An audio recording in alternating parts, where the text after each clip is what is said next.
Байлықта ананың ақ жүрегіне жетпейді.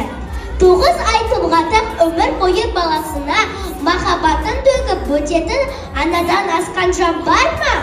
Осы күні өздеріңізге бағытталатын тілектер періштенің құлағына шалынсын. Олай болса, осы әлемдегі ең аяулы жандарға арналған менің ғаным алтын атты кешімізді бастауға рұқсат етіңіздер. Жүрегіне жүрегімді жалғадың, өзім мұны сыйға берген өмірде. Ақ сүтінді ақтап өту арманым, барша ана құтты болсын мерекеңіз. 2-ші Б сынып оқушысы Кәусардың орындауында